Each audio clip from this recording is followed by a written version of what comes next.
Culture and Tourism Minister Ömer Çelik from the Justice and Development Party, AKP, and Republican People's Party, CHP, Deputy Chair Haluk Koç gathered on July 21 as part of exploratory talks between the two parties aimed at forming a coalition government.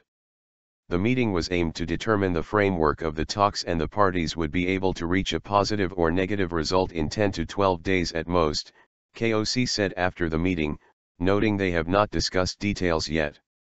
Their meeting was aimed at determining the codes, coordination, and standards of the process, Çelik said, adding through this process the parties would decide whether to proceed to the negotiation stage or not.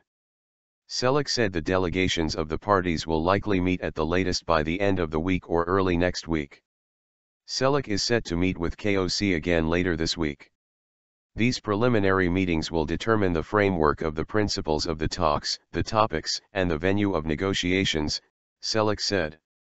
Both the CHP and the AKP will make internal evaluations in the coming days, he noted.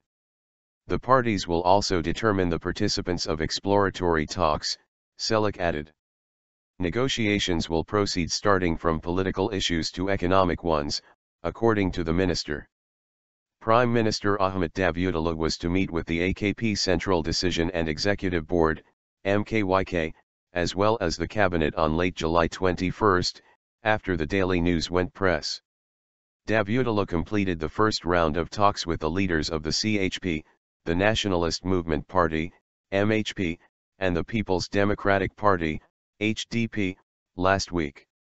CHP leader Kemal Kılıçdaroğlu and AKP chairman Davutoğlu have tasked Koç and Çelik with being contact points for discussions regarding a CHP-AKP coalition government.